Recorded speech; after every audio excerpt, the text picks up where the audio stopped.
നല്ല സർട്ടിഫിക്കറ്റ് കയ്യിലുണ്ട്, നല്ല ഹൈ പ്രൊഫൈൽ ജോബ് കയ്യിലുണ്ട്, നല്ല മുതലാളിയാണ് മകൻ. വാപ്പയെ നോക്കാത്ത മകനാണെങ്കിൽ എന്താണ് ഈ വാപ്പയുടെ സങ്കടം എവിടെ കൊണ്ടുപോയി വെക്കും?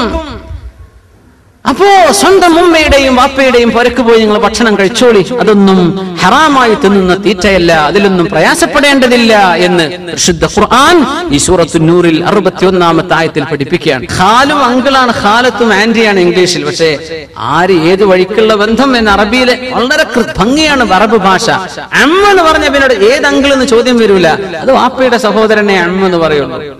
ഉമ്മയുടെ സഹോദരൻ അങ്കിളാണ്, അതിന്റെ ഖാലിനെ പറയുള്ളൂ. ആന്റി അത് ഉപ്പാന്റെ മകളോ ഉമ്മാന്റെ സഹോദരിയോ? ഉപ്പാന്റേതാണെങ്കിൽ അമ്മ, അമ്മത്ത് എന്ന് അറബി പറയും. ഉമ്മാന്റെ സഹോദരി ഖാലത്ത്. വളരെ വ്യക്തമാണ്, അവിടെ വേറെ ഡൗട്ട് ഇല്ല. കസിൻ ബ്രദർ, കസിൻ സിസ്റ്റർ, ഏത് കസിൻ ബ്രദർ, ഏത് ആരുടെ ചോദ്യം വരും, അതൊന്നും പ്രശ്നമില്ല. അറബിയിൽ വളരെ വ്യക്തമാണ്. അപ്പോ സഹോദരന്റെ വീട്, സഹോദരിയുടെ വീട്, അമ്മാവന്റെ വീട്, അമ്മായിയുടെ വീട്, ഈ വീട് വീട് എന്നിങ്ങനെ ആവർത്തിക്കുന്നത് എന്തിനാ? അതിന്റെ അർത്ഥം സഹോദരൻ വീട് വെച്ചാതെ എന്റെ വീടാന്ന് വിചാരിച്ച് നീ പോകണ്ട, അത് സഹോദരന്റേത് തന്നെയാണ്. നിന്റെ വീട് നീ വെക്കുന്നതാണ്. അമ്മായിയുടെ വീടാന്ന് പറഞ്ഞ് നീ ചെല്ലാൻ, അത് അമ്മായിയുടേതാണ്. പിതാവിന്റെ സഹോദരന്റെയും സഹോദരിയുടെയും അവർ ഓരോരുത്തരും അവരുടെ അധികാരത്തിലാണ് കിടക്കുന്നത്. ജ്യേഷ്ഠൻ വീട് വെച്ചാൽ മതി, എന്നാ പിന്നെ എനിക്കിൽ താമസിച്ചാൽ മതിയല്ലോ, അത് ജ്യേഷ്ഠന്റെ പൊരുത്തുണ്ടെങ്കിൽ നീ ചെയ്തോ, കുഴപ്പമില്ല. ജ്യേഷ്ഠന്റേത് എന്റേതാന്ന് വിചാരിച്ച് നീ പെരുമാറണ്ട എന്നർത്ഥം. മിനിങ്ങളെ, നമ്മുടെ ഇവിടെയൊക്കെ ജോലി ചെയ്ത ഒരു സഹോദരൻ ഞാൻ പറഞ്ഞു എന്നല്ലേ, 10-30 കൊല്ലം ജോലി ചെയ്ത് അധ്വാനിച്ച് വീടുണ്ടാക്കി നാട്ടിൽ ചെന്ന് നോക്കുമ്പോ വീട് അനുജന്റെ പേരില്ല. ജ്യേഷ്ഠ അധ്വാനിച്ച് ഇവിടുന്ന് പൈസ കൊടുത്തുണ്ടാക്കി അവനെ ഏൽപ്പിച്ചു പണിയാൻ. നാട്ടിൽ രേഖകൾ ഉണ്ടാക്കാനാ പ്രയാസം. ആൾക്കാരെ വിചാരിക്കുന്നു ആധാരം ആരുടെ പേരില്ലാതെ അവന്റെ. എങ്ങനെ അള്ളാന്റെ മുമ്പിൽ എങ്ങനെ ഇത് രക്ഷപ്പെടും? ആ മനുഷ്യൻ കണ്ണുനീര് കരഞ്ഞിട്ട് വിഷയം പറഞ്ഞു. അത്ഭുതപ്പെട്ടു, പഠിച്ചവൻ ഇങ്ങനെയുണ്ടോ ജ്യേഷ്ഠനുജന്മാർ? സ്വന്തം അനുജന്റെ പേരിലാണ്. ഇയാള് ജോലി നിർത്തി പോവാണ്. ഇവിടെ ദുബൈയിലുള്ള ഒരാൾ സഹോദരൻ. മാഷാ അല്ലാഹ്, അള്ളാഹു അയാൾക്ക് പകരം ഖൈറായത് കൊടുക്കുമാറാകട്ടെ. ഇങ്ങനെയൊക്കെ വിശ്വസിച്ച ഒരാളെ ഏൽപ്പിച്ച് ഇവിടുന്ന് പൈസ അയക്കുക, അവര് വേണ്ട ജോലിക്കാർക്ക് എത്ര ശമ്പളം കൊടുത്തു, എത്ര അവർ സ്വന്തം പോക്ക്, ഇതൊന്നും നമുക്കറിയില്ല. അള്ളാഹുൽ തവക്കുലായിട്ട് നമുക്ക് നോക്കി നടക്കാൻ പറ്റുമോ? ഇവിടെ ജോലി ചെയ്യുന്ന ആൾക്കാർക്ക് വിശ്വസിക്കാൻ, എന്നിട്ട് വിശ്വാസ വഞ്ചന ചെയ്യാം. എന്നിട്ട് ഈ മനുഷ്യൻ വാടക താമസിക്കുക. എവിടെയാണ് ആ സങ്കടമൊക്കെ തീരെ? സ്വന്തം പൊരങ്ങനെ കണ്ടിട്ട് പടച്ചോനെ, രേഖയിൽ അനുജൻ ഒപ്പിട്ട് അത് സ്വീകരിക്കുമ്പോ ചോദിക്കണ്ടേ, ഒന്ന് പൊരുത്തം വാങ്ങണ്ടേ? എവിടെയാണ് ഈ കുറ്റൊക്കെ നാളെ മഹ്ശറയിൽ കൊണ്ടുപോയി വെക്കുക? യാ അല്ലാഹ്, മനുഷ്യന് എത്തിക്സ് എന്ന് പറഞ്ഞ സംഗതി ഉണ്ട്. അത് ഇസ്ലാമില്ലെങ്കിൽ എത്തിക്സ് ഉണ്ടാവും മനുഷ്യന്മാർ. അതുപോലെ നഷ്ടപ്പെടുമ്പോഴുള്ള ബേജാറാണ്. യാ അല്ലാഹ്, ഔ ബുയൂതി അമാമികും ഔ ബുയൂതി അമ്മാതികും ഔ ബുയൂതി അഖ്വാലികും ഔ ബുയൂതി ഖാലാതികും. നിങ്ങളുടെ അമ്മായിയുടെ ഉമ്മയുടെ സഹോദരിമാർ അവരുടെ പുരക്ക് നിങ്ങൾ പോയി ഭക്ഷണം കഴിക്കുന്നതിന് വിരോധമില്ല. എപ്പോൾ നിങ്ങൾ അവിടേക്ക് ക്ഷണിക്കപ്പെട്ടവരാണ്. ആ അവസ്ഥയിൽ നിങ്ങളെ അവിടുത്തെ ചില വിഷയങ്ങൾ അവർ ഏൽപ്പിച്ചു, നിങ്ങൾ അവിടുത്തെ വക്കീലാണ്. ആ അവസ്ഥയിൽ വിരോധമില്ല. ഔ മാ മലക്തും മഫാതിഹ, നിങ്ങൾ ഏതൊന്നിന്റെ ചാവികളാണോ നിങ്ങൾ ഉടമപ്പെടുത്തിയിരിക്കുന്നത് അവിടുന്ന് ഭക്ഷണം കഴിക്കുന്നതിനും വിരോധമില്ല. ശരിക്കും മനസ്സിലാക്കണം. ഒരാളുടെ ഒരു തോട്ടം ഏൽപ്പിച്ചു, ഒരു തെങ്ങിൻ തോട്ടം നോക്കാൻ ഏൽപ്പിച്ചു. തെങ്ങിന് വിലണ്ടോ തേങ്ങയ്ക്ക് വിലണ്ടോ അതല്ല നമ്മുടെ ചർച്ച. നല്ല വിലണ്ടെന്ന് വിചാരിക്കാം. അവിടെ ഏൽപ്പിച്ചു. ഈ മനുഷ്യനോട് അങ്ങനെ ഇളനീരിട്ട് കുടിക്കാൻ പറ്റുമോ ഇല്ലേ എന്നതാണ് ഇപ്പൊ പറയുന്നത്. ഒരു ഗ്രോസറി അല്ലെങ്കിൽ സൂപ്പർ മാർക്കറ്റിന്റെ സ്റ്റോക്ക് നോക്കുന്ന ആളാണ്. അവിടെയാണ് എല്ലാ ജ്യൂസ് പാക്കറ്റുകൾ അല്ലെ ബിഗ് ക്വാണ്ടിറ്റി സ്റ്റോക്ക് ചെയ്യുന്ന സ്ഥലം അതാണ്. ഇയാൾ അതിന്റെ സൂക്ഷിപ്പുകാരനാണ്. മലക്തു മഫാത്തിഹ, മിഫ്താഹ് നിങ്ങളെ കയ്യിൽ ഏൽപ്പിച്ചതാ മുതലാളി, നോക്കണം കേട്ടോ. ഇയാൾക്ക് ഇടക്കിടക്ക് ഇങ്ങനെ ജ്യൂസ് എടുത്ത് കുടിക്കാൻ പറ്റുമോ? ഇതാണ് വിഷയം. പറ്റുന്നതുമുണ്ട് പറ്റാത്തതുമുണ്ട്. ശരിക്കും മനസ്സിലാക്കുക. ഇവിടെ മുഫസ്സിരീങ്ങൾ പറയാണ്, നമ്മുടെ ഉലമാ പഠിപ്പിക്കാണ്, നമ്മെ ഒരു വിഷയം ഒരാൾ ഏൽപ്പിച്ചു, ചാവി തന്നു. ഒരു കടയുടെ ഒരു തോട്ടത്തിന്റെ ഉത്തരവാദിത്വം നമ്മെ ഏൽപ്പിച്ചാൽ ശമ്പളം നൽകപ്പെടുന്ന ആളാണോ ഇയാൾക്ക് സമ്മതമില്ലാതെ തൊടാൻ പറ്റൂല. മുതലാളിയുടെ സമ്മതമുണ്ട് എന്നാലേ എടുക്കാൻ പറ്റുള്ളൂ. ശമ്പളമുള്ള ആൾ, ശമ്പളം ഇല്ലാത്ത ആളാണ്, അയാൾ സേവനം, അയാൾക്ക് ജീവിക്കേണ്ട ഭക്ഷണം വേണ്ടേ, ആവശ്യമായത് അയാൾ എടുത്തോട്ടെ, അതിന്റെ സമ്മതത്തിന്റെ പ്രശ്നമില്ല. അയാൾ അത് ഏൽപ്പിക്കപ്പെട്ട ആളല്ലേ, ഇയാൾക്ക് വേറെ ശമ്പളം ഒന്നും കിട്ടാനില്ലല്ലോ. അതുകൊണ്ട് അയാളുടെ ഭക്ഷണത്തിന് ആവശ്യമായത് ആ തോട്ടത്തിൽ നിന്നോ ആ സ്റ്റോക്കിൽ നിന്നോ ഭക്ഷണം കഴിക്കുന്നതിന് വിരോധമില്ല. അപ്പൊ നമുക്ക് ശമ്പളം ഉണ്ട്, നമ്മുടെ കടയിൽ വരുന്നത്, അല്ലെങ്കിൽ നമ്മുടെ മുതലാളിയുടെ അടുത്തുനിന്ന് കിട്ടുന്നത് അവിടെ പൊരുത്തം കൊണ്ട് കിട്ടുന്നതാണെങ്കിൽ ഓക്കെ. അല്ലാതെ നമ്മളുണ്ടല്ലോ വെറുതെ കിട്ടിയതൊക്കെ വരിച്ചുവാലി കൊണ്ടുവരുന്നത്, അതിന്റെ ഉറവിടങ്ങൾ അന്വേഷിക്കണം മുഅ്മിനീങ്ങളെ. നമ്മൾ അള്ളാഹുവിന്റെ പരിശുദ്ധ ഖുർആൻ അച്ചടക്കം പഠിപ്പിക്കാം. Utmost discipline. അള്ളാഹുവിനെ പേടിക്കണം എന്നായി പറയുന്നത്, CCTVയെ പേടിക്കണം എന്നല്ല ഈ പറയുന്നത്. അള്ളാഹുവിനെ പേടിച്ച് ജോലി ചെയ്യുന്നതായി പറയുന്നത്. ഭയങ്കര പേടി. അങ്ങനെയാണ്. ക്യാമറ ഉണ്ടെങ്കിൽ എന്താ നല്ല മക്കൾ, മാഷാ അല്ലാഹ്. കാരണം അതൊക്കെ പച്ചയിൽ ഇങ്ങനെ കാണില്ലേ. അള്ളാഹുവിനെ പേടിക്കുക. അള്ളാഹിന്റെ ക്യാമറ, പടച്ചതമ്പുരാന്റെ അള്ളാഹുവിന്റെ ബസീറത്ത്, ബസർ എന്റെ മുമ്പിലേക്കാണ്. അള്ളാഹുവിനെ കാണുന്നുണ്ട്. നിനക്ക് അർഹതപ്പെട്ടത് ഇതാണ്, ഇത് നിനക്ക് അർഹതപ്പെടാത്തതാ. സമ്മതമില്ലാതെ എടുക്കാൻ പാടില്ല. അങ്ങനെയാണ്. ഒരു വീട് ഏൽപ്പിച്ചു നമ്മെ. ആ വീട്ടിൽ ഫോണുണ്ട്, കാര്യങ്ങൾ മുതലാളി പറഞ്ഞു നിനക്ക് വേണ്ടത് കഴിച്ചോ, വേണമെങ്കിൽ ഫോണൊക്കെ ഉപയോഗിച്ചോ. സുബ്ഹാനല്ലാഹ്. ഓൻ ഡയൽ ചെയ്യാ ദുബൈക്ക്, വേറെ എന്തെങ്കിലും അവന്റെ ഏതെങ്കിലും ഫ്രണ്ട്സിനെ വിളിക്കാൻ സൗദിക്ക്, നാട്ടിൽ നിന്ന് കൂളായിട്ട്. എന്താ മുതലാളി പറഞ്ഞു ഉപയോഗിച്ചോളൂ. യാ അല്ലാഹ്, ഇയാൾ ഉദ്ദേശം അതാണോ? നിനക്ക് അത്യാവശ്യം ലോക്കൽ കോളുകളൊക്കെ നീ ചെയ്തോന്നല്ലേ പറഞ്ഞൊരു ഉദ്ദേശത്തുണ്ടാവുള്ളൂ. ആളുകൾ ഇങ്ങനെ ദുരുപയോഗം ചെയ്യുന്നത് എത്രയാണ്. ഇതൊക്കെ അല്ലാഹു പറഞ്ഞതിന്റെ പൊരുൾ നമുക്കിപ്പോ മനസ്സിലാവും. യാ അല്ലാഹ്. മോനപ്പെട്ട നമ്മുടെ ഉസ്താദ് എന്നൊരു വിഷയം പറഞ്ഞു. നമ്മുടെ ഇവിടെ അബുദാബിയിൽ ജീവിച്ചു പോയ നമ്മുടെ വലിയൊരു ഉസ്താദ് ഇപ്പൊ നാട്ടിലാണ്. അവരിപ്പോ അടുത്ത് വന്നു പോയിരുന്നു. വിസിറ്റ് വരുന്ന ആൾക്കാർ അവിടെ ഫോൺ ഉപയോഗിച്ചിട്ട് അങ്ങോട്ട് ഇന്റർനാഷണൽ കോൾ വിളിച്ചിട്ട് ആ സാധുവിന് ബില്ല് വരുമ്പോ യാ അല്ലാഹ്, ഇയാൾ വിളിച്ചതല്ല. നമ്മുടെ ഫുജൈറ മൗലവി ഉണ്ടായിരുന്നു, ഫുജൈറയിലെ അച്ഛനമ്പലം. അവർക്കാർ അങ്ങനെ നാട്ടിലൊക്കെ വിസിറ്റ് വരുന്ന ഉസ്താദുമാരും അല്ലാത്തവരൊക്കെ അവരെ പുരക്ക് താമസിക്കും. ഫുജൈറ അദ്ദേഹം ഇപ്പൊ നാട്ടിലാണ്, ഫുജൈറ മൗലവി എന്ന് പറഞ്ഞ സാലം ഡ്രൈവിംഗ് സ്കൂളൊക്കെ ചെയ്തിരുന്ന അദ്ദേഹം എന്ന് പറഞ്ഞു, കുറച്ച് തമ്പുരാനെ നാട്ടിൽ നിന്ന് വിസിറ്റ് വന്നവരാ. ഫുജൈറിന്ന് വിളിക്കുക, നാട്ടിലേക്ക് ഫോൺ ഓപ്പൺ ആണ്. അങ്ങനെ വിളിച്ചു. ആ സാധുവിന് 7000-8000 ഒക്കെ ബില്ല് വന്നു. അപ്പോ ഇതൊക്കെ സാധാരണക്കാരും വിവരമുള്ളവരും അല്ലാത്തവരൊക്കെ മനസ്സിലാക്കണം. കോമൺ സെൻസ് വേണമെന്ന് അല്ലാഹു പറഞ്ഞുതരാണ്. എന്ത് ഉപയോഗിക്കണം എന്നാണ്, എന്തിന്റെ പൊരുത്താണ് ഇപ്പൊ അവിടെ തന്നിട്ടുള്ളൂ, അതേ നിങ്ങൾക്ക് എടുക്കാൻ പാടുള്ളൂ. അവിടുത്തെ വിഷയങ്ങൾ അന്യായമായി നശിപ്പിക്കരുത്. വീട് വെച്ച ആൾക്കാർ, ഇതിൽ ഒരുപാട് ആളുകൾ നാട്ടിൽ വീട് വെച്ച് പൂട്ടിപ്പോന്നവരാണ്. എന്തേ പൂട്ടിപ്പോന്നത്? ജ്യേഷ്ഠനോടോ അനിയനോടോ പെങ്ങളോടോ വന്ന് താമസിക്കാൻ പറഞ്ഞുകൂടായിരുന്നോ? എന്തേ പറയാത്തത്? എന്തുകൊണ്ട് പറയുന്നില്ല? ജ്യേഷ്ഠൻ വന്ന് താമസിച്ചാൽ പോരെ, ഇരപ്പാക്കി കളയും. പിന്നെ ചെല്ലുമ്പോ പെയിന്റിങ് വേറെ നടത്തണം അല്ലേ? പെങ്ങളും കുട്ടികളും നശിപ്പിച്ചേക്കും. അതുകൊണ്ട് വേണ്ട. ഈ ചിന്ത മുസ്ലിം ഉമ്മത്തിൽ വരരുത്. ഇത് എന്റേതാണ്, എന്റെ ജ്യേഷ്ഠന്റേത് എന്റേതാണ്, പെങ്ങളുടേത് എന്റേതാണ് എന്ന് നിങ്ങൾ ചിന്തിക്കും. വല അല അൻഫുസികും, നിങ്ങളുടേതാണെന്ന് മനസ്സിലാക്കി നിങ്ങൾ അന്യന്റെ സാധനം ഉപയോഗിക്കുമ്പോ അത് നശിപ്പിച്ചേക്കല്ല. സ്വന്തം വാഹനം നല്ല ഉഷാറായിട്ട് ഉപയോഗിക്കും. വേറെ ആളുടെ വാഹനം എടുത്ത് കൊണ്ടുപോകുന്ന ഒരു സാധു, അവൻ കൊണ്ടുപോയി സർവ്വ ക്യാമറയും ഫ്ലാഷ് അടിച്ചിട്ട് കൊണ്ടുവന്ന് നിർത്തി കൊടുക്കുകയാണ്. ഈ സാധുവിന് എത്ര കൊടുക്കേണ്ടി വരും? അല്ലെങ്കിൽ നശിപ്പിക്കുക. മനുഷ്യന്മാർ അങ്ങനെയൊക്കെ ചെയ്യുന്നില്ലേ? ഇത് പാടില്ലെന്ന് അല്ലാഹു പഠിപ്പിക്കുന്ന ആയത്താണിത്. അന്യന്റെ സാധനം നശിപ്പിക്കരുത്, അവനവന്റേതുപോലെ ഉപയോഗിക്കുക. യാ അല്ലാഹ്. أو بيوت أخوالكم أو بيوت خالاتكم أو ما ملكتم مفاتحه أو صديقكم, നിങ്ങളുടെ സുഹൃത്തിന്റെ പരയിൽ പോയി ഭക്ഷണം കഴിക്കാൻ നിങ്ങൾ മാദുംതും മദ്ഊവീൻ, നിങ്ങൾ അങ്ങോട്ട് ക്ഷണിച്ചതാണ്, കുഴപ്പമില്ല. നിങ്ങൾ അവിടുത്തെ വിഷയം ഏൽപ്പിക്കപ്പെട്ട ആളുകളാണ്. നിങ്ങൾ അതിന് ആവശ്യമുള്ളത് ഭക്ഷിച്ചോ. കല്യാണത്തിന് വിളിച്ചു, സദ്യക്ക് വിളിച്ചു, നിങ്ങൾ ഭക്ഷിച്ചോളൂ, ഒരു കുഴപ്പമില്ല. പക്ഷേ സുഹൃത്തിൻ്റെതാണെന്ന് പറഞ്ഞ് അയാളുടെ സമ്മതമല്ലാതെ എടുക്കാൻ പാടില്ല. ഇതാണ് അത്. സുഹൃത്തിന്റെ അല്ലേ, മൊബൈൽ എടുത്തിട്ട് വിളിച്ചേക്കാം. അയാൾക്ക് സമ്മതമുണ്ടോ എങ്കിൽ മാത്രമേ നീ ചെയ്യാൻ പാടുള്ളൂ. പിന്നെയുണ്ടോ ഈ പൈസ എടുക്കലും അന്യന്റെ പൊസഷനിൽ കിടക്കുന്ന സാധനം എടുത്തു കൊണ്ടുവരലും, ഇതൊക്കെ എവിടെ കിടക്കുന്നു? ഭക്ഷണം കഴിക്കും, ഒരു ടേബിളിൽ ഭക്ഷണം കഴിക്കുന്നതിന്റെ വിഷയമാണ് ഈ പറയുന്നത്. അതിന് വിരോധമല്ല. നിങ്ങൾ അവിടെ ക്ഷണിക്കപ്പെട്ടവരല്ലേ. ഇനി അടുത്ത നോക്കൂ. ലൈസ അലൈക്കും ജുനാഹുൻ അൻ തഅകുലൂ ജമീഅൻ ഔ അശ്താതാ, നിങ്ങൾക്ക് വിരോധമില്ല. നിങ്ങൾ ഒറ്റക്ക് ഭക്ഷണം കഴിച്ചാലും കൂട്ടത്തിൽ ഭക്ഷണം കഴിച്ചാലും വിരോധമില്ല. അതിപ്പോ എന്തിനാ അള്ളാഹു പറയണത്? അതൊക്കെ നമുക്ക് അറിയാലോ. നമ്മൾ ഒന്നുകിൽ ഒറ്റക്ക് കഴിക്കും, അല്ലെങ്കിൽ ഒരുമിച്ച് കഴിക്കും. ഇതെന്തേ പറഞ്ഞത്? സ്വഹാബത്തിന്റെ വിഷയത്തിലായി ഇറങ്ങുന്നത്. അവര് ജാഹിലിയ്യ കാലത്ത്, ഇസ്ലാമിന്റെ മുമ്പ് അവര് ഒറ്റക്ക് ഭക്ഷണം കഴിക്കൽ ഭയങ്കര വിഷമായിരുന്നു. 3 ദിവസത്തോളം പട്ടിണി കിടന്ന ആളുകളുണ്ട് സ്വഹാബത്തിൽ. എന്റെ കൂടെ ഭക്ഷണം കഴിക്കാൻ ഒരാളെ കിട്ടിയിട്ടില്ല. എങ്ങനെ ഒറ്റക്ക് തിന്നാൻ കഴിയുമെങ്കിൽ ഒരാളെ കൂട്ടിന് വിളിക്കുക. അപ്പൊ ഒറ്റക്ക് കൂട്ടിന് ഒരാളെ കിട്ടുന്നില്ലെങ്കിൽ പട്ടിണി കിടക്കുന്ന സമ്പ്രദായം ഉണ്ടായി. ഇസ്ലാം പറഞ്ഞു അത് വേണ്ട, നിങ്ങൾ ആരും കിട്ടിയില്ലെങ്കിൽ ഒറ്റക്ക് ഭക്ഷണം കഴിച്ചോ. ഒരുമിച്ച് കഴിച്ചോ വിരോധമില്ല, ഒരുമിച്ച് എന്തായാലും കഴിക്കും. ഒറ്റക്ക് കഴിക്കാൻ പറ്റുമോ എന്നതായിരുന്നു വിഷയം. നമ്മൾ നേരെ നമ്മുടേത് മാത്രം കുറച്ച് സാധനം വാങ്ങിയിട്ട് അവിടെ ഇങ്ങോട്ട് തിരിഞ്ഞിട്ട് ആരും കാണാതെ ഒറ്റക്ക് തിന്ന് പോകാൻ കഴിയും. പോരാ, ഇന്ന് വേണോന്ന് ചോദിച്ചിട്ട് ചിലപ്പോ വേണമെന്ന് പറയണ ചങ്ങാതിമാരായിരിക്കും ചിലപ്പോ, അതുകൊണ്ട് ചോദിക്കാതിരിക്കും. അതുകൊണ്ട് ഒന്നു മുമ്പിനിങ്ങളെ വേണ്ടാന്നിങ്ങനെ പറഞ്ഞേക്കണം. എന്തിന് ഈ സുന്നത്ത് നഷ്ടപ്പെടണ്ട.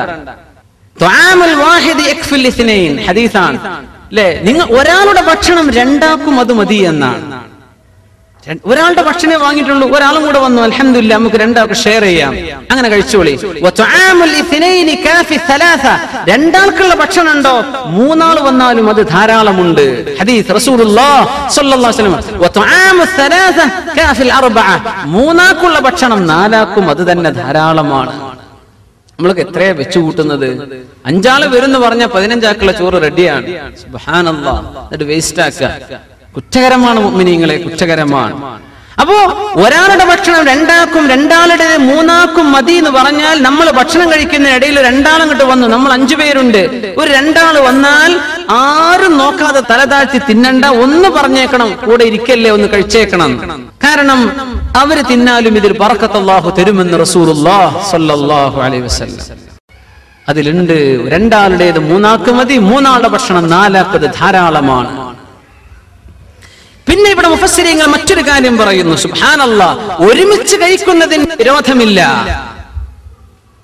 ഒരുമിച്ച് കഴിക്കുന്ന വിരോധമില്ല. അതിൽ ഒരാശയം കൂടെ പഠിക്കാനുണ്ട്. എന്തേ? നാട്ടിലൊക്കെ ഒറ്റക്കൊറ്റയ്ക്ക് ഇപ്പോ ചില കമ്പനികളൊക്കെ അങ്ങനെ ചെയ്യാറുണ്ട് അല്ലെ, ചില ഒരു എൻഡ് ഓഫ് ഇയർ സെലിബ്രേഷൻ ഒക്കെ വെക്കും. നമ്മള് മീറ്റിംഗ് ആണ്, അതുകൊണ്ട് ഒരാൾക്ക് ബഫേ ലഞ്ച് ഇത്രയാണ് കൊടുത്തേക്കണം, ആവശ്യമുള്ളവര് രജിസ്റ്റർ ചെയ്യാന്ന് പറയും. 100 ആള് പോയാൽ 100 ആൾ അവനവന്റെ തിന്നത് അവനവൻ കൊടുക്കാൻ, അങ്ങനെ പിരിഞ്ഞു പോരുന്ന പാർട്ടികൾ ഉണ്ടാവും. അതല്ല, നമ്മൾ എല്ലാവരും ഭക്ഷണം കഴിക്കുക, എന്നിട്ട് നമുക്ക് ഈ ഈക്വലായിട്ട് വിഷയം ഡിവൈഡ് ചെയ്യാം. 100 റുപ്യ ബില്ല് വന്ന് നമ്മൾ 10 ആളുണ്ട്, ഓരോരുത്തരും 10 ദിർഹം വെച്ചെടുക്കുക, 100 ബില്ല് ചെയ്തിട്ട് നമുക്ക് പോരാം. അങ്ങനെ കഴിക്കുന്ന ഒരു കഴിക്കൽ ഇതൊക്കെ സാധാരണ നടക്കുന്ന സംഗതിയല്ലേ. ലൈസ അലൈക്കും ജുനാ. ഇവിടെ ചില പ്രശ്നം വരും. ഇവർ എല്ലാവരും കഴിച്ചു, ഒരു പൊറാട്ടയെ ദോശയൊക്കെ വായിച്ചു. പൊറാട്ടന്റെ ഗുണം ദോഷം എന്നല്ല ഞാനിവിടെ പറയുന്നത്, കഴിച്ചു സംഗതി പറയാം. ഒരുത്ത 2 എണ്ണം കഴിച്ചു, ഒരുത്ത 3 എണ്ണം കഴിച്ചു, ഒരുത്തൻ 12 എണ്ണം കഴിച്ചു. ബില്ലിട്ടപ്പോ എല്ലാവർക്കും ഒരേ ബില്ല്. പടച്ച തമ്പുരാന്, ഞാൻ ആകെ 1.5 തിന്നിട്ടുള്ളൂ, 12 എണ്ണം തിന്ന മനുഷ്യനും 10 റുപ്യ കൊടുക്കുന്നത്, ഞാനും 10. ഇത് വേണോ? അതിൽ കുഴപ്പമില്ല, സാരല്ല, നിങ്ങൾ ഒരുമിച്ച് തീരുമാനിച്ചതല്ലേ ഒരുമിച്ച് കഴിക്കാന്ന്. അതുകൊണ്ട് അങ്ങ് തസാമുഹ ചെയ്ത്, അത് വിട്ടുവീഴ്ച ചെയ്ത് കൊടുത്തേക്കണം, അത് സാരല്ല. പക്ഷെ പാടില്ലാത്തൊരു സംഗതി ഇവിടെ ഉണ്ട്. ഇവൻ എല്ലാം തിന്നു, മറ്റാള് പട്ടിണി കിടക്കുകയാണ്. അത് ചെയ്യാൻ പാടില്ല, അത് കുറ്റകരമാണ്. എല്ലാം ഒരുത്തങ്ങ് തിന്നുപോയി. അവർ സംഭവം പറയുന്നതിന് മുഫസ്സിരീങ്ങൾ, ഒരാളുടെ വീട്ടിൽ കുറച്ച് മധുര പലഹാരങ്ങളൊക്കെ വെച്ചിട്ട് അയാൾ വീട്ടിൽ പറഞ്ഞു, അപ്പൊ വരട്ടോ അങ്ങ് ഭക്ഷണം കഴിക്കുന്നു പറഞ്ഞു പോയി. ഇവർ 2 ആളായിരിക്കണത്. ഇയാൾ 1 or 2 എണ്ണം എടുത്ത് കഴിച്ച് നിർത്തി, മറ്റവൻ അങ്ങോട്ട് തിന്നൊരു തീറ്റ. പാത്രം 3/4 കാലിയായി. കടന്നു വരുന്ന ആൾക്ക് തോന്നൂലേ, പടച്ചവനെ ആളുകളൊക്കെ വന്നിറങ്ങി പോകുന്ന വീടുകളാണെങ്കിൽ ഒക്കെ തീർത്താൻ പറ്റുമോ അല്ലെ? പുറക്കാരൊക്കെ വല്ല ബിസ്ക്കറ്റോ ചായ ചിപ്സൊക്കെ തരുമ്പോ മുഴുവൻ പടച്ചവനെ തന്ന സ്ഥിതിക്ക് മോശമാക്കാൻ പറ്റൂരല്ലോ എന്ന് വിചാരിച്ച് മുഴുവൻ തിന്നുക, അത് പറ്റില്ല. അപ്പോ പുറക്കാരൻ വന്നപ്പോ ഇയാള് പറഞ്ഞു, അല്ലാ, ഈ മനുഷ്യൻ നിങ്ങളോട് ഭയങ്കര ഇഷ്ടമാണ് കേട്ടോ, ഒന്ന് പറഞ്ഞു കൊടുത്തു. നല്ല ഇഷ്ടമുള്ള ആളല്ലേ, നല്ലോണം തിന്നുള്ളൂ, അതുകൊണ്ട് എന്നെക്കാളും നിങ്ങളോട് ഇഷ്ടം മൂപ്പർക്കാണ് കേട്ടോ എന്ന് തിരുത്തി കൊടുത്തു. കുഴപ്പമില്ല, അങ്ങനെ ചെയ്യുന്നതിന് കുഴപ്പമില്ല എന്നാ പറഞ്ഞതിന് അർത്ഥം. കാരണം ചീത്തപ്പേര് മറ്റാണ് സഹിക്കണ്ടേ, തിന്നതാരാ? ഇവൻ. യാ അല്ലാഹ്, നിങ്ങൾ കൂട്ടമായിട്ടൊരു ബില്ലിട്ടിട്ട് ഭക്ഷണം കഴിക്കുകയാണ്, അവിടെ ഒരാൾ ഏറെയും കുറവും, ഒരു ഉരുളന്റെ വലുപ്പം കുറച്ചും കൂടുതൽ, ഇതൊന്നും അളക്കാൻ നിൽക്കല്ല, അതൊക്കെ വിട്ടുകൊടുത്തേക്ക്. അവൻ 15 നിന്ന്, നീ 2 നിന്നുള്ളൂ, ഒരു കുഴപ്പമില്ല. നിങ്ങൾ അഷ്താത്തൻ, നമ്മൾ എല്ലാരും ഒരുമിച്ച് കഴിക്കാന്നല്ലേ പറഞ്ഞത്, അതിലങ്ങോട്ട് സഹിച്ചേക്കണം. അതൊന്നും പിന്നെ പ്രശ്നമാക്കല്ല കേട്ടോ, അതൊന്നും പിന്നെ ഫേസ്ബുക്കിൽ ഇടരുത്. 12 തിന്നവനെ കാണുക, ഫോട്ടോ വെച്ചിട്ടേ അതൊന്നും ഇടാൻ നിൽക്കണ്ട, അതൊക്കെ വിട്ടുകൊടുത്തേക്ക്. അതൊന്ന് കാര്യാക്കരുത്. അഷ്താത്തൻ എല്ലാം വളരെ സിമ്പിൾ വിഷയങ്ങൾ വരെ അപ്ലോഡ് ചെയ്യും. എന്തിനാ വെറുതെ നെറ്റിലെ സ്പേസ് ഒഴിവാക്കുക? അതൊക്കെ വളരെ സബ്സ്റ്റൻഷ്യൽ മാറ്റർ വല്ലതും ഉണ്ടെങ്കിൽ കൊടുക്കുക എന്നല്ലാതെ ആവശ്യമില്ല. അവനവന്റെ ഓരോ കുടുംബ പ്രശ്നങ്ങളൊക്കെ എടുത്തിട്ട് ഫോട്ടോ അതും അപ്ലോഡും വീഡിയോ ഒക്കെ ചെയ്യും. എന്താ ഈ വീഡിയോ? ഒരു കുട്ടി പാട്ട് കാണുമ്പോഴത്തെ ചാടുന്നതേ കൊടുക്കുള്ളൂ. ആ കുട്ടി ചാടുന്നത് ഉമ്മയും മാപ്പിയും കണ്ടാൽ പോരെ, എന്തിനാ അവിടെ നെറ്റിൽ സ്പേസ് വേണ്ടതിനൊക്കെ? അപ്പൊ നശിപ്പിക്കല്ല, അല്ലെങ്കിൽ അതും ദുരുപയോഗം ചെയ്യല്ല. ഇരിക്കട്ടെ. അപ്പോ അല്ലാഹു തആല പറയാണ്, നിങ്ങൾ ഒറ്റക്കോ കൂട്ടമായിട്ടോ ഭക്ഷണം കഴിച്ചോളൂ, അതിനൊന്നും വിരോധമില്ല. കൂട്ടമായിട്ട് ഭക്ഷണം കഴിച്ച് ചില ആളുകൾ നല്ല വിളവന്മാരുണ്ടാവും, നല്ല സുഹൃത്തുക്കളാണ് അല്ലേ. അപ്പോ ബസ് കയറി അങ്ങനെ കണ്ടക്ടർ വരുന്നു, ഒരു സിറ്റി 5 റുപ്യ കൊടുത്തു. അപ്പൊ മറ്റേ ആള് മുമ്പില് അല്ല ഞാൻ എന്റെ കൊടുത്തിട്ടുണ്ട് കേട്ടോ എന്ന് ഇവിടെ നിന്ന് പറയാ, എന്റെ ഈ കൊടുത്തോന്ന്, എന്റെ ഞാൻ കൊടുത്തിട്ടുണ്ട്. ഭക്ഷണം കഴിച്ച് ഒരുമിച്ച് ഭക്ഷണം കഴിക്കാൻ വേണ്ടി കയറിയതാ. അങ്ങനെ ഒരുമിച്ച് ഭക്ഷണം കഴിഞ്ഞ് വർത്താനം കഴിഞ്ഞ് ഇറങ്ങുമ്പോ ഇവർ പറയാം നിന്റെ ബില്ലിങ് തന്നേക്ക് വേറെയാണ്. അതൊക്കെ ചീപ്പ് ഏർപ്പാടാണെന്നാണ്. എന്റേത് ഞാൻ കൊടുത്തോളാം, എന്റെ അത് കൂട്ടുകാരായി ഒരുമിച്ച് നിൽക്കുകയാണെങ്കിൽ അത് അങ്ങോട്ടും ഇങ്ങോട്ടൊക്കെ എന്ത് ചെയ്യാ, കുറച്ച് വിട്ടുവീഴ്ചകളൊക്കെ ആകാം. ഫ്രണ്ട്ഷിപ്പിന്റെ ചില വശങ്ങൾ അള്ളാഹ് പറഞ്ഞിരുമ്പോഴല്ലേ നമുക്ക് അതിന്റെ കൂലി കിട്ടുള്ളൂ. നമ്മൾ ഇതൊക്കെ ചെയ്യുന്ന ആൾക്കാരാണ്. പക്ഷെ ഇങ്ങനെ അള്ളാഹു പറഞ്ഞിട്ടുണ്ടെന്ന് അറിയുമ്പോൾ നമുക്ക് സമാധാനമായില്ലേ, മാഷാ അള്ളാഹ്, ഒരു വിഷമം തോന്നും വേണ്ട. കല്യാണത്തിന് പോകുമ്പോഴൊക്കെ കുറച്ചാൾക്കാർ കൂടുതൽ കഴിക്കുന്നവര്, നേരത്തെ പറഞ്ഞ ഷഅബ് ബിൻ ജുബൈർ എന്ന് പറഞ്ഞ തമ്മാഉൽ അറബ്, അദ്ദേഹം ഭയങ്കര തീറ്റപ്രിയനായിരുന്നു. താബീങ്ങളുടെ കാലത്ത് കഴിഞ്ഞു പോയ ആളാ. നേരത്തെ കിണറ്റിൽ വീണില്ലേ കൈ കൊടുക്കാത്ത ആള്, എന്റെ കൈയ്യോട് കുടിച്ചോന്ന് പറഞ്ഞപ്പോ കൈയെന്നു. ആ മനുഷ്യനും മകനും ഭക്ഷണം കഴിക്കാൻ വേണ്ടി പോയി. അങ്ങനെ സദ്യക്കിരിക്കുമ്പോ മകൻ ഭക്ഷണം കഴിക്കുന്നുണ്ട്, വെള്ളം കുടിക്കുന്നുണ്ട്. ഒരു ഉരുള ഭക്ഷണം, 2 ഗ്ലാസ് വെള്ളം. ഇയാളാണെങ്കിൽ കിട്ടിയ ഭക്ഷണം നന്നായി തിന്നുന്ന ആളാണ്. പ്രശസ്തനാണ്. അബൂ ജഅഫർ അൽ മൻസൂറിന്റെ കൊട്ടാരത്തിൽ പോയ കഥയൊക്കെ ഉണ്ട്, ഇൻഷാ അല്ലാഹ് പിന്നെ പറയാം. അപ്പോ ഭക്ഷണം കഴിച്ച് പുറത്തിറങ്ങിയപ്പോ വാപ്പ മകനെ ഒരൊറ്റ അടി, എന്തിനാ വാപ്പ നിങ്ങളെന്നെ തല്ലിയതെന്ന് ചോദിച്ചു. നല്ല ഉഷാറുള്ള ചോറ് കൊണ്ടെന്ന് വെച്ചിട്ട് ഈ വെള്ളം കുടിച്ച് പള്ളം മുഴുവൻ നിറച്ചില്ലേ. അതിൽ പറഞ്ഞു വാപ്പാ, ഈ വെള്ളം നല്ലോണം കുടിച്ചാല് വയറ് നല്ല വലുതായിട്ട് നന്നായി തിന്നാൻ പറ്റും, അതിനാണ് ഞാൻ ആ കുടിച്ചത്. അതിൽ അടുത്തടി വേറെ, ഇതെന്തേ വാപ്പ നിങ്ങൾ ഇന്നെ പഠിച്ചത്? ഇങ്ങനെ ഒരു ഇൽമ എന്റെ അടുത്ത് ഉണ്ടായിട്ട് എനിക്ക് ഇതുവരെ പറഞ്ഞില്ല.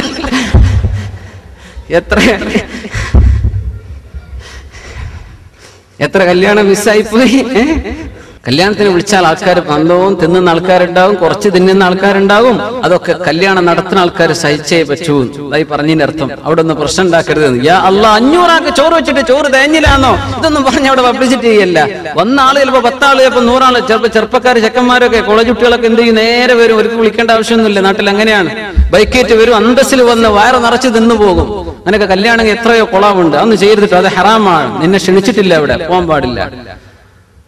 അങ്ങനെ കല്യാണങ്ങൾ ഇടങ്ങാറാക്കിയ മനുഷ്യന്മാരെ 100 ആൾക്ക് ഉണ്ടാക്കിയിട്ടുണ്ട്. 10-30 ആള് കൂട്ടത്തിൽ കയറി വന്നു. ആർക്കെങ്കിലും സെൻസർ ചെയ്യാൻ പറ്റുമോ? ഇവിടെ എയർപോർട്ടിലെ പോലെ കീക്ക് അടിക്കാൻ പറ്റുമോ? ആരായി വന്നത്, ആരാ വിളിക്കപ്പെട്ടതല്ലാത്ത ചോദിച്ചാൽ ഭയങ്കര കേസായില്ലേ. നമ്മുടെ കൂട്ടർ ആരാന്നോലും ചോദിച്ചു. അല്ലാഹ്, കല്യാണം മുടങ്ങാനാവും മതി. പിന്നെ അപ്പോ ഇങ്ങനെയൊക്കെ ശ്രദ്ധിക്കണം. അന്യന്റെ ഭക്ഷണം പോയി തിന്നരുത് എന്നായി പറയുന്നത്.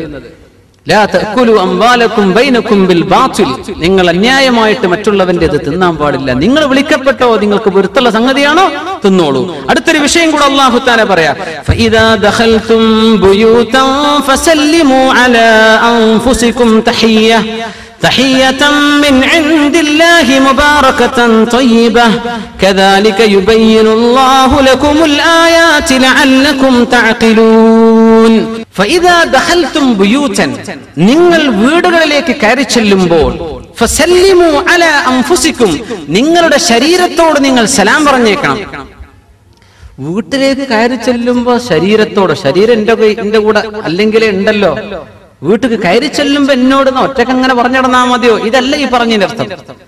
നിങ്ങൾ മറ്റൊരാളിന്റെ വീട്ടിലേക്ക് ചെല്ലുമ്പോ അവരോട് പറയുന്ന സലാം, നിങ്ങൾ എന്താ പറഞ്ഞത്? അസ്സലാമു അലൈക്കും വറഹ്മത്തുള്ളാഹ്, അല്ലാഹുവിന്റെ സലാം നിങ്ങൾക്ക് അല്ലാഹു നൽകട്ടെ, അല്ലാഹുവിന്റെ രക്ഷ നിങ്ങൾക്കുണ്ടാകട്ടെ. ദുആയല്ലേ അത്? അത് നിങ്ങൾ മറ്റൊരാളോട് പറയുമ്പോൾ നിങ്ങൾക്കും അതിന്റെ കൂലി കിട്ടുന്നുണ്ടല്ലോ. അത് നിങ്ങളോട് തന്നെ ചെയ്യുന്ന സലാമ. തഹിയ്യതൻ മിൻ ഇൻദില്ലാഹി മുബാറകതൻ ത്വയ്യിബഹ, അല്ലാഹുവിൽ നിന്ന് ബറക്കത്തുള്ള അല്ലാഹുവിന്റെ ആ ഒരു ഗ്രീറ്റിംഗ്. തഹിയ്യ എന്ന് പറഞ്ഞ ഗ്രീറ്റിംഗ്, അല്ലാഹുവിന്റെ ഗ്രീറ്റിംഗ് അതം കൊടുത്തേക്കണം. ഒരു വീട്ടിലേക്ക് ചെല്ലുമ്പോ അവിടെ കയറി ചെന്നിട്ട് പിന്നെ അസ്സലാമു അലൈക്കും അല്ല, ചെല്ലുമ്പോഴേ സലാം പറഞ്ഞിട്ടും കയറിയ. ഇത് മുമ്പ് അല്ലാഹു പറഞ്ഞതാണ്. 2 ആയത്തും കൂടെ കഴിഞ്ഞ് സൂറ അവസാനിപ്പിക്കുകയാണ്. നാന്ന് റിമൈൻഡ് ചെയ്യാണ്, സലാം പറയാൻ മറക്കരുത് കേട്ടോ. സല്ലിമു അലാ അൻഫുസികും തഹിയ്യതൻ മിൻ ഇൻദില്ലാഹി മുബാറകതൻ ത്വയ്യിബഹ കദാലിക യുബയ്യിനുല്ലാഹു ലകുമുൽ ആയാതി ലഅല്ലകും തഅഖിലൂൻ. അല്ലാഹു നിങ്ങൾക്ക് ഇങ്ങനെ കാര്യങ്ങൾ വ്യക്തമാക്കി തരികയാണ്. സലാം പറയണം. ഒരു വിഷയം നമ്മൾ സലാമിലൂടെ മനസ്സിലാക്കേണ്ടത് അസ്സലാമു അലൈക്കും എന്ന് പറയുന്നത് ദുആ ആണ്. അത് അല്ലാഹുവിന്റെ മലക്കുകൾ രേഖപ്പെടുത്തും. നമ്മളൊരു ദിവസം 30 കോൾ ചെയ്യുന്നു എന്ന് വിചാരിക്കുക, ഫോൺ അറ്റൻഡ് ചെയ്യുന്നുണ്ട്. അത് റിസീവ് ചെയ്യുമ്പോഴും നമ്മൾ അങ്ങോട്ട് കൊടുക്കുമ്പോഴും ഒരു അസ്സലാമു അലൈക്കും വറഹ്മത്തുള്ളാഹ്, അസ്സലാമു അലൈക്കും എന്നാ പറയേണ്ടത്. മറുപടി പറയണം അസ്സലാമു അലൈക്കും വറഹ്മത്തുള്ളാഹ്. ഇനി പറയുന്ന ആൾ അസ്സലാമു അലൈക്കും വറഹ്മത്തുള്ളാഹ്, മടക്കുന്ന ആള് വഅലൈക്കും അസ്സലാം വറഹ്മത്തുള്ളാഹി വബറകാതുഹു. കഴിഞ്ഞു. ഇനി ഒരാൾ മുഴുവൻ അങ്ങ് പറഞ്ഞാൽ വഅലൈക്കും അസ്സലാം വറഹ്മത്തുള്ളാഹി വബറകാതുഹു, അത്രയേ ഉള്ളൂ. പിന്നെ വമഗ്ഫിറതുഹു വജന്നതുഹു അങ്ങനെയൊക്കെ പറയാം. പക്ഷെ അതെന്തില്ല, അഷ്റഫുൽ ഖൽഖ് സല്ലല്ലാഹു അലൈഹി വസല്ലം പഠിപ്പിച്ചത് സലാമിന്റെ ഭാഗത്തിൽപ്പെട്ടതല്ല. അങ്ങനെ ദ്വാരക്കിന് കുഴപ്പമൊന്നുമില്ല. പക്ഷേ അത് പറഞ്ഞാൽ അള്ളാന്റെ മലക്കുകൾ രേഖപ്പെടുത്തല്ലേ. നമ്മൾ ഫോൺ ചെയ്തു ഹലോ, അള്ളാന്റെ മലക്കുകൾ അപ്പം നോക്കും, പഠിച്ചോനെ ഈ ഹലോ എന്നിന് കൂലി അള്ള വെച്ചിട്ടുണ്ടോ, നോക്കുമ്പോ കാണുന്നില്ല. ബോൺജൂർ, ഗുഡ് മോർണിംഗ്, ഗുഡ് ആഫ്റ്റർനൂൺ, ഇതിനൊന്നും കൂലി അള്ള കുഴപ്പമൊന്നുമില്ല, മോശമല്ല, പക്ഷെ അതിന് കൂലി എഴുതേണ്ടതുണ്ടോ? ഇല്ല. അസ്സലാമു അലൈക്കും, യാ അല്ലാഹ്, ഒരു സലാം പറഞ്ഞു, വൽ ഹസനതു ബിഅശ്രി അംസാലിഹാ, ഒരു നന്മക്ക് 10 കൂലി, കടക്കട്ടെ 10 കൂലിയായി. 10 കോള് വന്നാൽ 100 കൂലി കിട്ടിയ ഒരു ദിവസം. ഒരു ഇൻകമിങ് ഔട്ട് ഗോയിങ്ങും അങ്ങനെ 10 കിട്ടിയാൽ എത്രയായി? 20, 200 കൂലിയായി. എത്ര ഫോൺ നമ്മൾ അറ്റൻഡ് ചെയ്യുന്നുണ്ട്? ഒരു അസ്സലാമു അലൈക്കും പറയാം, ആളുണ്ടോ അല്ലേ എന്നൊക്കെ അറിയാൻ ഹലോ എന്നൊക്കെ തുടങ്ങി കൂലി, കുഴപ്പമില്ല. കഴിഞ്ഞാൽ പിന്നെ ഉടനെ അസ്സലാമു അലൈക്കും വറഹ്മത്തുള്ളാഹി, അസ്സലാമു അലൈക്കും, അള്ളാന്റെ രക്ഷങ്ങൾക്ക് ഉണ്ടാകട്ടെ. ഇത് സലാം പറഞ്ഞാൽ ഇന്ന് മനുഷ്യർ ഏറ്റവും സംസാരത്തിന്റെ കാലാണ് അല്ലെ. ഫോൺ ചെയ്തുകൊണ്ടേയിരിക്കുകയാണ്, വിളിച്ചുകൊണ്ടേയിരിക്കുകയാണ്. യാ അല്ലാഹ്, ശരാശരി ഒരു മനുഷ്യർ ഒരു ദിവസം 4000-ലേറെ വാക്കുകൾ ഇങ്ങനെ ഫോണിലൂടെ പറയുന്നുണ്ട് ഈ ഫോണിന്റെ ആൾക്കാർ. പിന്നെ ഫോണുമ്മ തന്നെ ഇത്തിക്കാഫിരിക്കുന്ന ആൾക്കാരല്ല ഈ പറഞ്ഞത്. 3-4 മണിക്കൂറൊക്കെ അങ്ങനെ വിളിച്ച്, നേരത്തെ പറഞ്ഞ കസേരട്ട് കൊടുത്ത് ഓടുന്ന നാട്ടിലെ ഫോൺ എടുത്ത ആൾക്ക് കസേരട്ട് വെച്ച് കൊടുക്കണം, ഈ ഇരുന്നേക്കണം കുറച്ച് കഴിഞ്ഞാൽ, അതിപ്പോഴും നിർത്താൻ പോണ കോളല്ല, നെറ്റാണ്. യാ അല്ലാഹ്, അങ്ങനെ ഇടങ്ങാറാക്കുന്നത് ചെയ്യരുത് നമ്മൾ പറഞ്ഞിട്ടുണ്ട്, ഞാൻ ആവർത്തിക്കല്ല. സലാം പറയാ, സലാം പറഞ്ഞിട്ട് തുടങ്ങുക. വീട്ടിൽ കയറുമ്പോ സലാം പറയാ, വീട്ടിൽ നിന്ന് ഇറങ്ങുമ്പോ സലാം. ആരോട്? വീട്ടുകാരോട്. ഇവിടെ ഉലമാ പഠിപ്പിക്കുകയാണ്, നമ്മളൊരു പുതിയ വീട്ടിലേക്ക് ചെല്ലുകയാണ്. നമ്മുടെ വീട് പണി കഴിഞ്ഞ് എഞ്ചിനീയർ കീ നമ്മുടെ കയ്യിൽ തന്നു, അൽഹംദുലില്ലാ, ആ പുരയ്ക്ക് കിടക്കുകയാണ്. അവിടെ ആരെങ്കിലും ഉണ്ടോ? ആരുമില്ല, നിങ്ങളാണ് ആദ്യം കിടക്കുന്നത്. അവിടെ ഒരു കാര്യം കൂടെ പറയണം, മാഷാ അല്ലാഹ് ലാ ഖുവത ഇല്ലാ ബില്ലാഹ്, ഇത് പറയാ. എന്നിട്ട് വാതിൽ തുറന്ന് കിടക്കുമ്പോ അസ്സലാമു അലൈനാ വഅലാ ഇബാദില്ലാഹി സ്വാലിഹീൻ. ഇതാണ് ആൾപ്പാർപ്പില്ലാത്ത പുരയ്ക്ക് ചെല്ലുമ്പോഴുള്ള സലാം. അസ്സലാമു അലൈനാ വഅലാ ഇബാദില്ലാഹി സ്വാലിഹീൻ. ഇത് പരിചയമുള്ളൊരു വാക്കാണല്ലോ. എവിടെ ഉണ്ട്? അത്തഹിയാത്ത് ഓതുമ്പോ അസ്സലാമു അലൈനാ വഅലാ ഇബാദില്ലാഹി സ്വാലിഹീൻ. ഒരു സ്റ്റോർ റൂം തുറക്കുകയാണ്. ഒന്നുമില്ല, അള്ളാന്റെ ജിന്നുകൾ ഉണ്ടാകാം, മലക്കുകൾ ഉണ്ടാകാം, ഇല്ലാതിരിക്കാം, ആരുമില്ല എന്ന് വിചാരിക്കാം. അസ്സലാമു അലൈനാ, നമ്മുടെ മേൽ അള്ളാന്റെ രക്ഷ ഉണ്ടാകട്ടെ, വഅലാ ഇബാദില്ലാഹി സ്വാലിഹീൻ, അള്ളാന്റെ സ്വാലിഹീങ്ങളായ മറ്റടിമകൾ, മനുഷ്യരാവാം, ജിന്നുകളാകാം, മലക്കുകളാകാം, ആരുമാകാം. അവിടെ വീട്ടുകാരെങ്കിലും ഉണ്ടെങ്കിൽ അവരോട് അസ്സലാമു അലൈക്കും വറഹ്മത്തുള്ളാഹ് സലാം പറഞ്ഞിട്ടേ കിടക്കാവൂ. അത് ബറക്കത്താണ്, ബറക്കത്താണ്. റസൂലുള്ളാഹി സ്വല്ലല്ലാഹു അലൈഹി വസല്ലം പറയുന്ന ഹദീസ് നോക്കൂ, ഇദാ ദഖല അർ-റജുലു ബൈതഹു, ഒരാൾ വീട്ടിലേക്ക് കടക്കുമ്പോൾ ഫദകറല്ലാഹ ഇൻദ ദുഖൂലി, വീട്ടിൽ കടക്കുമ്പോൾ അല്ലാഹുവിനെ ഓർത്താൽ, വഇൻദ തആമിഹി, ഭക്ഷണം കഴിക്കുമ്പോൾ അല്ലാഹുവിനെ ഓർത്താൽ, ഖാല ശൈത്താൻ, പിശാച് വിളിച്ചു പറയും, ലാ മബീത ലക്കും വലാ അശാ, നിങ്ങൾക്ക് ഈ വീട്ടിൽ ഭക്ഷണമില്ല, നിങ്ങൾക്ക് ഇവിടെ താമസവും ഇല്ല എന്ന് പിശാച് തന്റെ അനുയായികളോട് പറഞ്ഞു കൊടുക്കും. എന്തേ? പുരക്കാരൻ കടന്നു തന്നെ സലാം പറഞ്ഞിട്ടാണ്. പിന്നെ അവര് ഭക്ഷണം കഴിക്കുമ്പോൾ ബിസ്മി ചൊല്ലി. അപ്പോ ബിസ്മി ചൊല്ലി ഭക്ഷണം കഴിച്ചാൽ പിശാചത് തിന്നൂല, പിശാചിന് തിന്നാൻ പറ്റൂല. നിങ്ങൾ സലാം ചൊല്ലാതെ പുരക്ക് കിടന്നാൽ നിങ്ങളുടെ കൂടെ ആര് കിടക്കുന്നുണ്ട്? പിശാച് കൂടെ കിടക്കുന്നുണ്ട്. അപ്പോഴാണ് പിന്നെ വീട്ടിൽ എന്നും കച്ചറയാണ്, പ്രശ്നം. എന്തേ സലാം പറയാതെ വീട്ടിൽ കിടക്കുന്നത്? പിന്നെ കാണുന്നത് മുഴുവൻ ദേഷ്യാണ്, പിന്നെ ഏറാണ്, പിടുത്തമാണ്, പിന്നെ കണ്ടതിനും തൊട്ടതിനൊക്കെ പരാതിയാണ്. എന്തേ വിഷയം? കയറുമ്പോ സലാം പറഞ്ഞോ? എത്ര ദുആകളുണ്ടെന്നാണ് റസൂലുള്ളാഹി സ്വല്ലല്ലാഹു അലൈഹി വസല്ലം തങ്ങൾ പറയുമായിരുന്നു, ഒരാൾ വീട്ടിലേക്ക് കയറുമ്പോൾ പറയണം, അല്ലാഹുമ്മ ഇന്നി അസ്അലുക ഖൈറൽ മൗലജി വഖൈറൽ മഖ്റജി, അല്ലാഹുമ്മ ഇന്നി അസ്അലുക ഖൈറൽ മൗലജി വഖൈറൽ മഖ്റജ്, ബിസ്മില്ലാഹി വലജ്നാ വബിസ്മില്ലാഹി ഖറജ്നാ വഅലാ റബ്ബിനാ തവക്കൽനാ. ഒക്കെ ചൊല്ലാനുള്ളതാണ്. അല്ലാഹുവേ, നല്ല ഒരു പ്രവേശനം ഞാൻ നിന്നോട് ചോദിക്കാൻ. ഭാര്യന്റെ അടുത്ത് അടി കിട്ടരുത്, അതല്ല. അവിടെ പ്രശ്നം ഉണ്ടാവരുത്. വീട്ടിൽ ബറക്കത്ത് വേണം. അത് ആശ്വാസത്തിന്റെ വീടല്ലേ. ബൈത്ത് എന്ന് പറഞ്ഞ ആശ്വാസം കിട്ടേണ്ട സ്ഥല. ചെറുപ്പക്കാർക്ക് വീട്ടിൽ ഇത് കിട്ടാത്തപ്പോഴാ റോട്ടിലേക്ക് ഇറങ്ങുക. പാതിര നേരോളം റോട്ടിൽ നിന്നിട്ട് അവസാനം ഉറങ്ങാൻ വേണ്ടി അകത്തേക്ക് വരും. എന്റെ വീട്ടിന്റെ ഉള്ളിൽ യാതൊരു സമാധാനമില്ല. അവിടെ ചെന്നാൽ പരാതിയും പ്രശ്നങ്ങളും തല്ലും പിടുത്തവും ഇതൊക്കെ തന്നെയാ. എന്നാ പിന്നെ പുറത്തായിക്കൊള്ളാം. എന്തേ ഇങ്ങനെയൊക്കെ ഒഴിവായി കിട്ടണമെങ്കിൽ എന്ത് ചെയ്യണം? ഈ സലാം പറയണം. അസ്സലാമു അലൈക്കും എന്ന് പറയാം. വീട്ടിൽ കയറി ദുആ ചൊല്ലാൻ സമയം കിട്ടൂല, വാതിൽക്കൽ തന്നെ ദുആ ഇറക്കുക. അല്ലാഹുമ്മ ഇന്നി അസ്അലുക ഖൈറൽ മൗലജി വഖൈറൽ മഖ്റജ്, ബിസ്മില്ലാഹി വലജ്നാ ബിസ്മില്ലാഹി ഖറജ്നാ വഅലാ റബ്ബിനാ തവക്കൽനാ. ഇത് ചൊല്ലണം. മറ്റൊരു ഹദീസിലുണ്ട്, സൂറത്ത് ഖുൽ ഹുവല്ലാഹു അത് പഠിപ്പിക്കുമ്പോൾ റസൂലുള്ളാഹി സ്വല്ലല്ലാഹു അലൈഹി വസല്ലം പറഞ്ഞു, ഒരു സ്വഹാബി വന്ന് പറഞ്ഞു, നബിയെ പൈസല്ല നബിയെ ഭയങ്കര ദാരിദ്ര്യമാണ്, പൈസല്ല നബിയെ ദാരിദ്ര്യമാണ്. അള്ളാഹുവിന്റെ റസൂൽ പറഞ്ഞു, നിങ്ങൾ വീട്ടിലേക്ക് കയറുമ്പോ വീട്ടുകാരോട് സലാം പറയാ. കയറിയ ഉടനെ ഒരു പ്രാവശ്യം ഖുൽ ഹുവല്ലാഹു അഹദ് സൂറത്ത് ഓതുകയും ചെയ്യുക. ഫഅദറല്ലാഹു അലൈഹിൽ മാൽ ഹത്താ ഫാദ അലാ ജിറാനിഹി. ആ ഹദീസിൽ മഹാന്മാർ പഠിപ്പിക്കുകയാണ്, അയാൾക്ക് അല്ലാഹു ഒരുപാട് സമ്പത്ത് കൊടുത്തു, അയൽവാസികൾക്കും കിട്ടി ഒരുപാട് സമ്പത്ത്. എങ്ങനെ? ഓരോ തവണ വീട്ടിൽ കയറുമ്പോഴും ഒരു ഖുൽ ഹുവല്ലാഹു അഹദ്. അൽ ബഖറ ഓതാനാ പറഞ്ഞതെങ്കിൽ നമ്മൾ പറ്റൂല എന്ന് പറഞ്ഞേനെ അല്ലേ? ഖുൽ ഹുവല്ലാഹു അഹദ് സൂറ ഇത്ര ഓതാൻ എളുപ്പമുള്ള സൂറ. അപ്പൊ ഇങ്ങനെ സുന്നത്തുകളുണ്ട് വീട്ടിൽ കയറുമ്പോൾ. അത് വീട്ടിന്റെ ഉള്ളിൽ അസ്വാരസ്യങ്ങൾ ഇല്ലാതിരിക്കാനാണ്, അവിടെ റാഹത്ത് ഉണ്ടാവാനാണ്. ഒരു സദസ്സിലേക്ക് കയറുമ്പോൾ സലാമിനെ സംബന്ധിച്ച് നമ്മൾ സൂചിപ്പിച്ചിരുന്നു. അസ്സലാമു അലൈക്കും പറഞ്ഞതിന്റെ ഒരു താല്പര്യം കൂടെ അതാണ്. അസ്സലാമു അലൈക്കും എന്ന് ഞാൻ നിങ്ങളോട് പറഞ്ഞാൽ ഞാനും നിങ്ങളുമുള്ള ഈ ഇടപഴക്കത്തിൽ നിങ്ങളുടെ ഒരു മോശവും ഞാൻ പറയാൻ പോകുന്നില്ല. എന്റെ വശത്ത് നിന്ന് ഒന്നും നിങ്ങൾക്ക് ബുദ്ധിമുട്ടുണ്ടാവില്ല. ഈ ഗ്യാരണ്ടിയാണ് ഞാൻ നിങ്ങളോട് പറയുന്ന അസ്സലാമു അലൈക്കും. നിങ്ങൾ എന്നിൽ നിന്ന് സുരക്ഷിതരാണ്. ഇനി പ്രസംഗം അവസാനിപ്പിക്കുമ്പോഴും ഞാൻ പറയുന്നു അസ്സലാമു അലൈക്കും വറഹ്മത്തുള്ളാഹി. കഴിഞ്ഞു. നമ്മൾ ആരും അങ്ങോട്ടും ഇങ്ങോട്ടും ഗീബത്തും നമീമത്തും പറയണ്ട. നിങ്ങൾ എന്നിൽ നിന്ന് സുരക്ഷിതരാൻ, നിങ്ങളെന്ന് ഞാനും സുരക്ഷിതനാണ്. നമ്മൾ ആരും ആരെയും വേദനിപ്പിക്കൂല. ഇത് ഗ്യാരണ്ടിയാണ്. ഇത് പറഞ്ഞിട്ട് ഒരു സദസ്സിലേക്ക് വരുന്ന അസ്സലാമു അലൈക്കും ഈ പറഞ്ഞതിനർത്ഥം എന്താ? ഞാൻ വരുന്നുണ്ട് കേട്ടോ, എന്നെ കൊണ്ടൊരു ഉപദ്രവം നിങ്ങൾക്ക് ഉണ്ടാവില്ല കേട്ടോ, അത് ഉറപ്പിച്ചോളൂ. ഇങ്ങനെ വരുന്ന ആൾക്കാർ വിത്തനുണ്ടാക്കി പോയാൽ എന്ത് ചെയ്യും? അതാണ് ഇസ്ലാമിന്റെ സലാം. എന്തൊരു മഹത്തരമാണ്.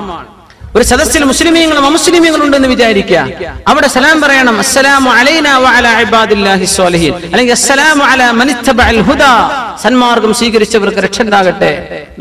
മഹാനായ മർഹൂം സയ്യിദ് മുഹമ്മദ് അലി ശിഹാബ് തങ്ങൾ അവറുകൾ അവിടെ കോട്ടക്കൽ ആര്യവേദശാന്റെ പ്രോഗ്രാമിന് വന്ന സമയത്തുള്ള ഒരു അനുഭവം പറഞ്ഞത്, അവിടെ ഒരുപാട് അമുസ്ലിമീങ്ങളെ വൈദ്യരും കുറെ വാര്യന്മാരും ഒരുപാട് മറ്റു അമുസ്ലിമീങ്ങളൊക്കെ ഉള്ള സദസ്സാണ്.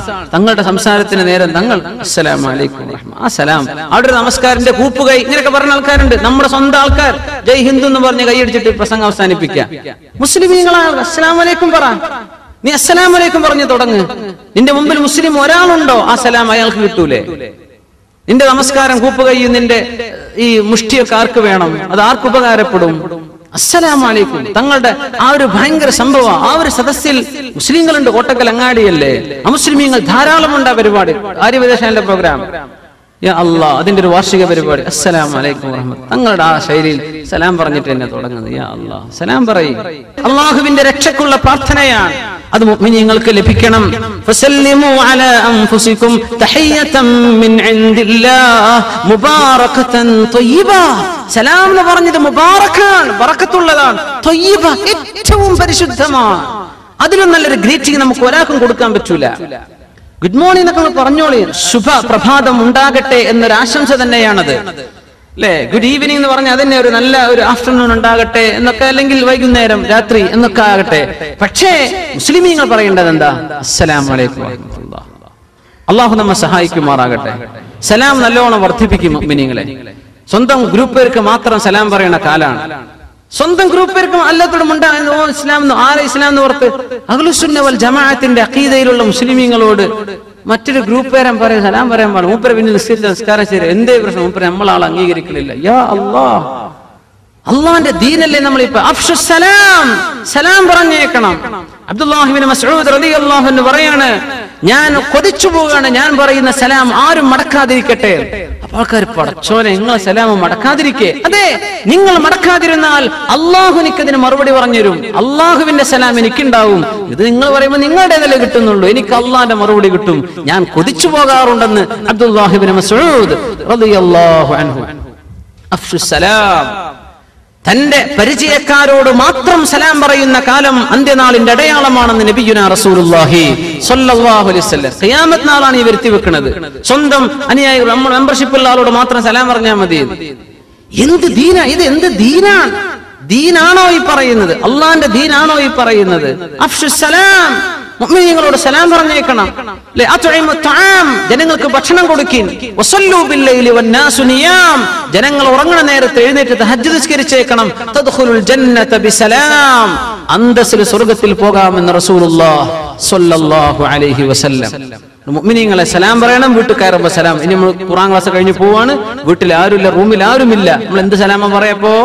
അസ്സലാമു അലൈനാ വഅലാ ഇബാദില്ലാഹി സ്വാലിഹീൻ. അല്ലെങ്കിൽ ഒരു മുസ്ലിമായ മനുഷ്യനുണ്ട്, അസ്സലാമു അലൈക്കും വറഹ്മത്തുള്ളാഹി, സലാം പറയണം.